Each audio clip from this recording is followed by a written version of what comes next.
Hello, and welcome to the Living with Annietude podcast. Please welcome my two new beautiful friends, Kim Howie and Nancy Werteen from the Wisdom Coalition. How are you, ladies? We're doing great. We're so excited to be here with you. Yeah, good morning. Thank you. Thanks for having us. I have to tell you that I see your colors just like coming out from the picture behind you. I'm wondering if you coordinated this, but I'm not quite sure. You don't have to admit it if you didn't, or if you did.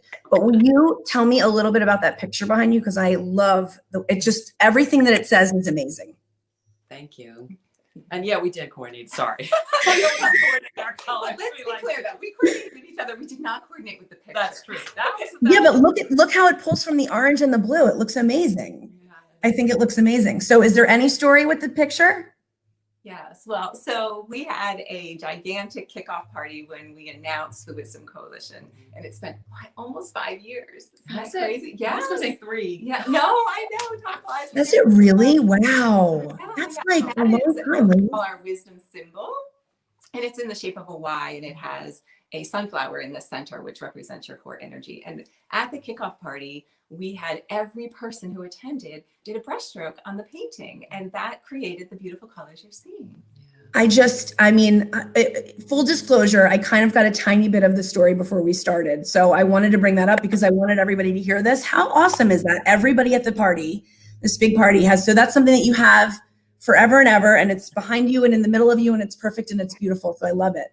The reason that we are here today is to talk about a new amazing book called The Power of a Pause. And I am dying. I'm not going to do a lot of talking because I want to hear about everything. So I'm just going to kick it over to you. I want to hear about this new book and what's happening with it. Well, we're pretty much finished with it. It's a couple weeks before it comes out yet. We're in that still playing hide and seek with typos phase. But we actually we should get a copy real soon. That's going to be the final approval. So it's almost there. But anyway, so we decided, Kim and I, this is our second book, and we decided back in December that we would write this book about the power of taking an intentional pause. You know, we're going all the time, and that idea that, you know, you have to stop and turn inward and really try to connect with yourself so that you can do what our wisdom symbol says, which is living your life from the inside out. So when the inside is in good shape, it doesn't matter what all this stuff that's going on the outside. So we decided to write this book about this power of a pause, and then the entire world paused in March. That's right. And so we kind of tied that in, and we talked about the power of a pause also working for unintended pauses, right? Like a pandemic or an illness or death in the family, or sometime where you don't necessarily intend to pause, but it's sort of forced upon you. And so we talk about the benefits of, you know, really going inward and looking and finding what's inside and figuring out who you really are and who you want to be in life, right? And in positive psychology, we call that being your best possible self. So sort of listening to what matters most to you and making sure your actions are in alignment with that. Yeah. You know, I'm so with you. Go ahead, Nancy. What were you saying? I'm sorry. Well, even something like, as Kim said, an unintended pause. There's so many things that this pandemic has taken away. I know that. But, you know, what we're saying is try to go inside and look at what can you take away that's positive. You know, Absolutely. For me, it's been some extra time to spend with my family. Yes. It's and not that terrible things haven't happened to, you know, my family in our lives during this pandemic. But you know, it's that opportunity to try to say to yourself, you know, what can I see that's good? And how can I take control of my mindset so that I can propel myself forward instead of just kind of letting my mindset sort of do whatever it wants. Right. Because so much in life, every day in life is outside of our control. Right? Absolutely. Recognizing that, okay, so what's outside my control? This pandemic, right? What's within my control? My mindset. Yeah, you know, it's so interesting that you say that. I just got off a really intense in a good way call prior to speaking to you, prior to coming on this show. And we were talking all about how you could completely see the pandemic and everything going on with everything on the current events. And you could see it in such a negative light, but I really try hard. And that's why we're so aligned with Living with Annietude and everything that I'm doing too. And that's how we met, Nancy, is just sort of being so aligned with you know, our causes and what we're trying to put out there. But I have found unbelievable connections have sprung from these horrible events. I would nowhere near be where I am in my career or with my podcast or have, my following, my connections and my network had this all not occurred. Do you feel that way?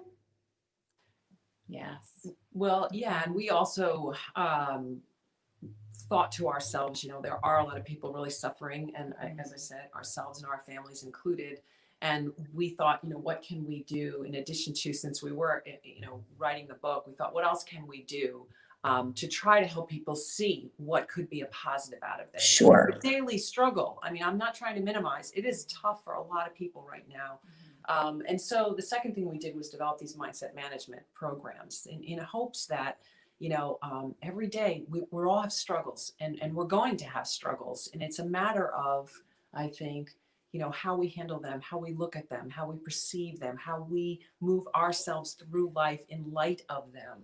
Absolutely. Well, and to your point, I think that sometimes it takes something like this to actually spur us forward to recognize that, yeah, I have the opportunity to look at what I'm grateful for and Yes. it's going well in life, and I think that oftentimes we're going so fast through life that we don't take time to recognize what's most important to us and what the beauty that's around us all the time, so it is really hard to do that. It is really hard to do that. And what you're doing with the Wisdom Coalition and with your book and your mindset management tools and what you're creating here is so important, because in order to live your life in the moment, I'm really big, ladies, into coming back to the moment and coming back to the breath, because like you said, it's very difficult. I am not wired to be like this. I am wired and frenetic and all over the map. And I have to bring myself, two things I wanted to say. One thing was I have to bring myself back to center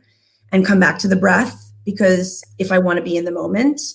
The other part is, that it's a daily practice. I think that's the other part we have to make sure to note, that this isn't something that you wake up one day and you're like, I'm mindful, this is a great day and here I am right in the center of things and things are great. It is a practice. And what you're doing, I think, is creating tools for people to see that this is a daily practice. In order for you to get there and get back to center, you have to do this daily.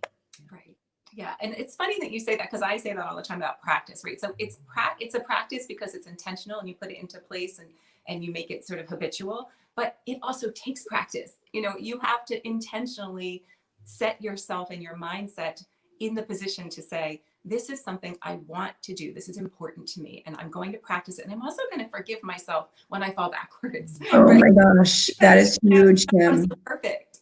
Yeah. That is huge. And the other thing that, we talk a lot about is, you're right, this is something that you have to practice, but it's also, Kim just finished her master's degree in positive psychology. So everything that we do is based in that real science that has measurable outcomes. And there's something that Kim has told me about many times and that we've researched, and that's called the negativity bias. So, you said you're like that. Well, guess what? We all are. Apparently, according to science, we look for the negative instead of the positive. And so this is upending what we naturally want to do, is what we're saying to do. It's against, I totally agree with you, not only because I agree with science, but I agree with you, Kim, that,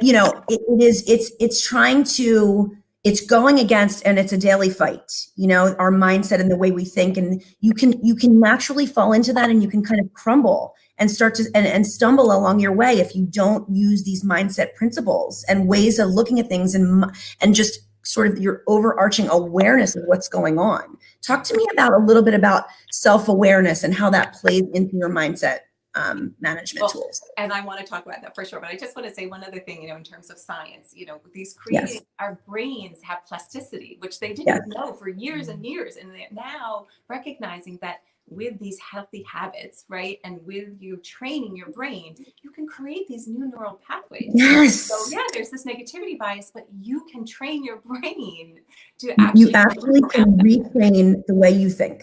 Yes. And yes, of course, I'm a big believer in awareness, but in order to get to that awareness, you have to pause. Right. And I think that, really the intention behind our book is recognizing that you need that moment to go inward, right? And that's where the awareness comes from. Yeah. Yes. Even, in the pause, we came up with a process in the book for what the pause can give you. And in the pause, think about it. That's when we say to ourselves, what am I saying to myself about myself inside my head? And I have to tell you, before we started this journey and when we started all this research, and I was shocked at the way that I was talking to myself. And I frankly still am sometimes, but now, Me too. right now I have the tools to say, well, wait a second, let me try self-love, self-compassion. I mean, these concepts to me were revolutionary. What? Be kind to myself. I have something that I've talked about before that in my mind, I'm such an idiot firing squad, right? Oh my gosh. I'm so with you. I'm so glad you're saying that and being so real and saying, being so transparent about what your mind says to you. Yeah. And what do you say? I made this mistake. I did this thing, whatever. You stand there, you fire away, boys. I'm such a blank, blank, blank. Let's fill in the blanks. Totally. Yeah, but the reality is when you understand these concepts of treating yourself like you would a friend, you start to recognize that voice and you say, I would never speak to I love him. You're so right. That way. You're so right. Treating yourself like a friend is so important. And I think this is a very important point about it too. I think that many times in life, we all do this too. We horrible things happen in our lives to all of us. And it's our hearts, it's hard sometimes to be able to not get stuck there, and I'm learning through Kim, the way to not get stuck there is self-love and self-compassion. Mm-hmm. What? To me, it's mind blowing, but it's incredibly helpful. Yeah. Well, and so, right. And I think another core piece of that self-compassion besides the self-kindness is really the common humanity and the aspect that, like Nancy said, we all have hardships and we all suffer in ways. And so when you understand you're not alone, it makes such a big difference. That's exactly what Kelly Blackman just said, the certified success coach. He said, there's something so healing about understanding we're all going through some version of the same thing. I think that's so exactly what you just said. I mean, it's really hard. Everything you're saying, Nancy, like you remind me of me yesterday, and I'm supposed to be living with Annietude. And I swear, I'm living with Annietude and I'm preaching this and I'm living it, but everybody has setbacks. And yesterday I was in the same place where I was like in my head and I'm like, what's wrong with you? Why are you being so irritable with the kids? And, firing squad right away at myself. And I needed to regroup. I took a run, I took a walk, I meditated, I stepped back, and I was able to sort of feel this power around me of self-compassion and love. And when I could retrain myself, that's the work that I'm doing, to sort of be retrained and say, it's not about what's terrible about you. This is an opportunity. You know what I took it as? I went back and I said to my kids, I'm sorry, I was not my best self earlier today.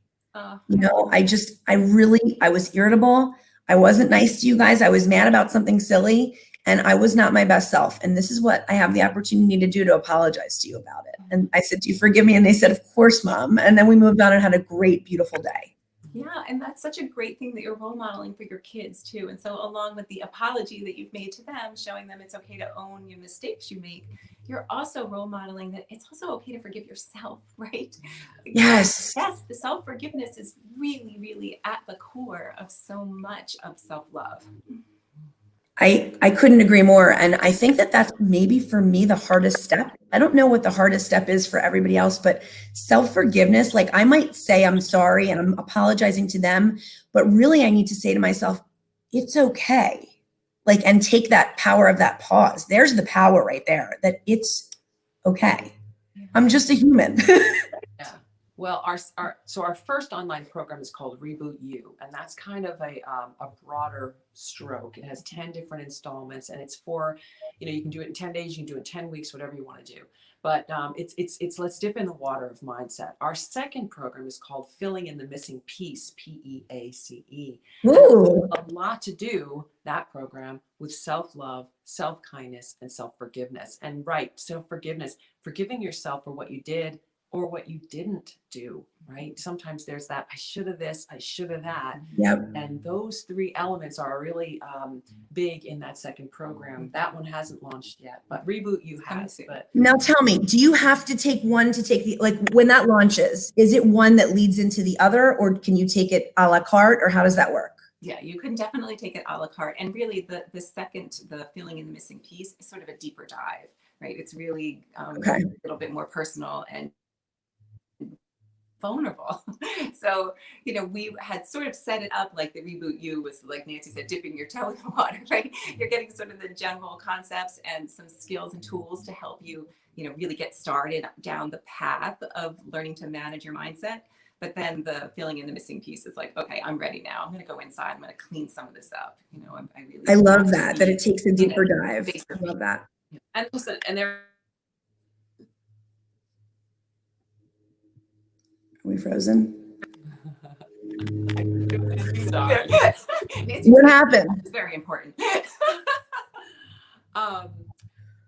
What I was gonna say was, you know, sometimes we struggled a little bit with, like, you know, online programs, online courses, because I think if people hear courses, they think that's work. I don't want to do any work. Yeah. Right? Yeah. But so they're very easy. They're very user friendly. They have video elements. They have some written elements and some exercises. But again, they're giving people tools that are based in positive psychology, that are going to give them things they can do right now to change their mindset, take control of their mindset. Right. And then you're applying those tools in the exercises. So you have this experiential learning. And I think, am I frozen? I think you guys are frozen. I think another opportunity is that that course mentality has dissipated a little bit with this whole pandemic and being home and working from home. I think that people are more open to an online course, whereas they don't hear coursework as much as learning and evolving. Mm-hmm. Yeah, absolutely right. And this is an investment in yourself, right? It's you want to find yourself in a better place, and this course is going to help you do that. Absolutely. So tell me a little bit more about the book. Well, so, you know, our first book, The Power of a Pivot, we wrote it in the same style. We wrote The Power of a Pause in the same style. So Kim and I, we've joined together to do the Wisdom Coalition. We were very passionate about this idea, and we still are. But we found out very soon, we had pretty much just met when we first started, that we're very, very different people, which is great in a lot of ways. When we speak in front of a group, we're very different, and I think that we both bring things to the table that somebody in the audience can identify with. Sure. However, because we're really different, we discovered early on that we can't write together. It's just too hard. So with our newsletters, with anything that we do, we write in two separate voices. And, you know, my voice first and then Kim's, because I'm a journalist. So you know, I'm practiced in the art of what we call in journalism storytelling. So usually I begin each subject chapter segment with something that's personable, relatable, funny, and I kind of set up the topic. And then Kim comes in with the real tips and tools from positive psychology, the real science that maybe you want to talk a little bit more Well, about. and I was going to say, and then we end each chapter with these thought-provoking questions that give people an opportunity to apply the learning to themselves. So, you know, like Nancy said, there's tips and tools that are provided, but then there's also the opportunity for people to take it on and sort of, we like to say, go on the journey with us. Yeah. And so it's fun, it's easy, it's funny at times. The book is funny. Oh, it's really funny. Nancy tells some great stories. Oh, I can't wait to dig into this. And you know what? My favorite part is what you said about both of you giving your voice and having a different perspective and telling a story differently and the way you go at it. And it's so cute how you say, we learned that we couldn't write together. Actually, you are writing together. You're just doing it in your way. Yeah. Well, and what I love the most really about The Power of a Pause is we did develop a process for what you can do during an intended or unintended pause. And so the book is couched in the process. You know, it's a 5-step process. So step 1 has a number of segments in it. Step 2, you know, down to 5. So it's you come away with a really good understanding of, for example, you know, with the pandemic, you know, how can I emerge from whatever this is in the best way? You know, we had asked the question, how can I become somebody I want to be quarantined with? You know, I love that question. Yeah. Because you know what I think? Like a lot of marriages are suffering because they're realizing that they really don't want to hang out together. And really when it comes down to it, it's not if you love each other, it's if you like each other. Right? So I think that's such a good question. Am I somebody you'd want to hang out with during a pandemic? Because I think right now it's not, everybody's cranky.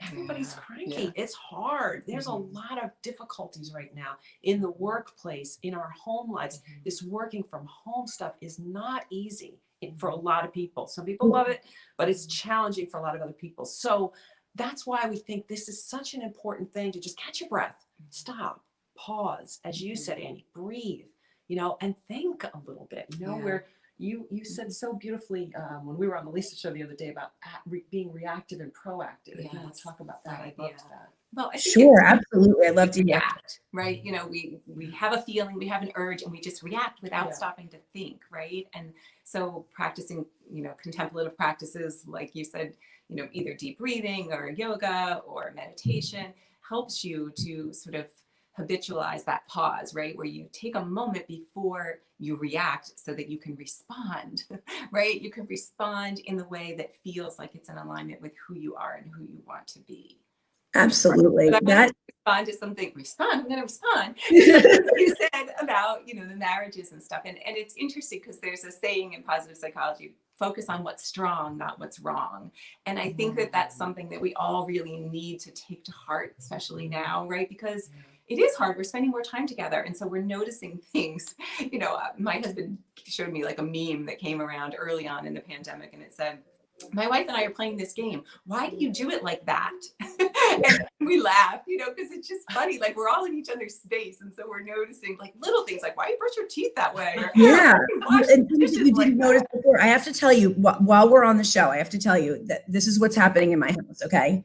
I have 2 children that are on pause from school, and now they're trying to play Fortnite and Roblox. So they're on my Wi-Fi that I'm on talking to you guys on, right?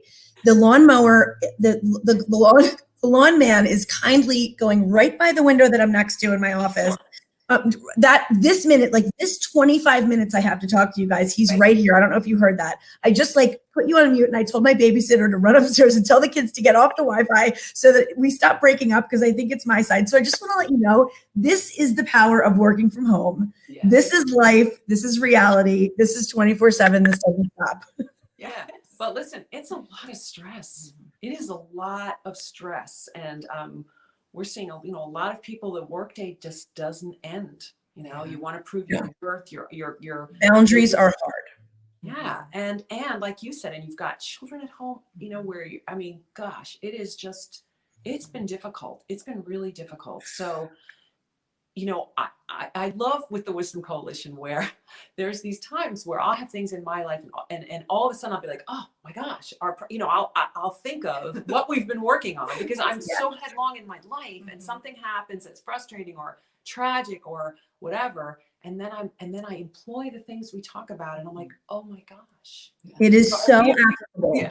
We always say, we're living the lessons. Yeah. And it's funny because we'll bring up a topic, every month when we do a newsletter, we select a topic. And then every time we select a topic, life hands us an experience to actually live that topic. Isn't it unbelievable? Isn't it unbelievable? And then do you ever think to yourself, like I was just thinking to myself, I need to pause right now. You know what? I'm going to stop these beautiful women from talking, and I'm going to say, this is what's happening in my world right now, just so you know. Because if the stress is here and I'm not letting it out, I just wanted to tell you, this is what's going on. Yeah. In case you hear it, if you see us breaking up, or if you hear the lawn person right here, like next to my window. There's a million windows in this development, in this neighborhood, but they're right next to mine. So, I just figured I needed to break and take that pause and say it to you. And it made me feel instantly better to tell you. So I think that's applicable, as you said. Well, and what's funny about that too, is I didn't hear the lawnmower, right? Yeah. And I didn't see that you were distracted, but let's just say I did, and you didn't tell us what was going on. I could make up a completely different story in my head. Like, she doesn't care what I'm saying. I'm boring. This topic is not, a good topic, or, whatever it is, that's what we do, right? Like we get inside our head, and then we project our feelings onto other people. And so you sharing with us that this is what's going on, helps to just diffuse that. Thank you. Thank you for saying that. It comes back to authenticity, and just like one of the things that I'm learning to be is just, this is me. This is Annie. This is Annietude. This is what happens. And I'm not here to fake when I put out videos and I put out things and I tell people, this is where I really am. And I'm trying to be grateful. Like, I'm so incredibly grateful to have you two on my show. And there's comments coming in and they make me a little stressed out. So I'm going to go through some of the comments in a couple minutes because I don't want people to feel like I didn't notice them. But I so hear you when you talk about the telling of the stories. And I'm glad that you didn't see, I was a little distracted for a second, but I'm really glad, even more glad that I told you why I was. So I appreciate you both so much. You're making so much sense and you're making me like really understand the power of a pause.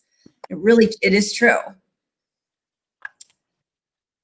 Well, it's funny that Kim and I have done that with each other quite a few times where we'll say, this happened and you said that. And the story I'm making up in my head is that you feel this way. And then, the other person has an opportunity to be like, wait a minute, that's not what I thought at all. But it's not at all. So that. Right. Well, because that story, it grows arms and legs, right? Like it starts this tiny and then it grows into this big, gigantic, horror story, honestly. And you're like, I've got to fact check this with you. Yeah. Well, it seems like you guys have such a good jibing of personalities and strengths, and it's just a really nice combination that you have going. You can tell it's very genuine, and I appreciate that. Coming from someone who tries to be as authentic as possible. Thank you. Yeah, thank you. So on that note, I think we should genuinely look through some of these comments because some people said hi to you. So let's make sure that we see them. So I don't know if you can see because it's on your phone, but Sherry Jenkinson Trott said hello from Arlington, Virginia. She's the co-founder of Happy on Wheels. Simon Dillon says, good morning, ladies. Thank you for sharing all this wisdom. Michael Paterano said, good morning. What a great conversation, all about real connection. And it gave us the time to build in within ourselves as well. Melanie, I think it's Beliveau. She always comments. She's such a doll. Yes, it's been a time for growth for me. So we have some more agreements here. Love that you bring the silver linings to life, Sherry Jenkinson Trott said. So we are impacting people today, ladies. We are. And then Kelly said there's something so healing about understanding that we're all going through the same version of the same thing, which we said before. But he also said self-love feels like a foreign concept. Our world teaches us that if we aren't winning all the time, we're losing all the time. I find that comment so interesting. He's really just a brilliant guy. So those are basically some of we have to get the obnoxious critic out of our head. All of these great comments from wonderful people that have jumped on to say hello. And it's just such a nice sort of community that we've built here. And I love, we're nearing the end of our half hour already. So before we have to go and before the lawn guy comes back, do tell me how people can find you. Where can they come to you? Where can they reach out to you? That sort of thing. Well, I guess the best is just go to thewisdomcoalition.com. Right on the homepage, there's a little icon for our online programs and our books. And and our podcast can be found anywhere podcasts are iTunes, SoundCloud, Stitcher. There's a LinkedIn. They should like you on LinkedIn, right? Aren't you? You have a group on LinkedIn. Yeah. We just started a Wisdom Coalition LinkedIn page, and our podcast is called the Wisdom Coalition Well of Wisdom podcast. Our idea for that was so there's the well, and sometimes you come to the well and you put some wisdom in, and sometimes you need to come to the well to take some out to fill your it's like cup. Give a penny, take a penny. I love it. How beautiful. That is so telling about what you guys bring to the table and everything that you're doing. I love it. Thank you. Yes, of course we have a Facebook page and a YouTube channel, Instagram. Yes, I was just gonna say you can find us all over the place. Find them all over the place. Well, and if people are looking for mindset management programs or anything where they can sort of do better, be better, get better, be their authentic selves, I think we all we really align with our missions here. So it's really nice to be with people that I'm in such alignment with. So I just wanted to thank you for being here and coming on my show. And we have all these fans talking about your stuff now. I'm excited. So hopefully it'll bring you some good positive energy, ladies. Thank you. This was really wonderful. Thank you so much. It was so nice. So I'm going to press end. This is my outro. Some people have like a big fancy outro. I just say, thanks everybody for coming. So I'm going to end the broadcast, but stick around. I want to chat with you for just a minute. Okay. Thank you everyone. Like and subscribe to the Living with Annietude podcast and the Wisdom Coalition. Bye.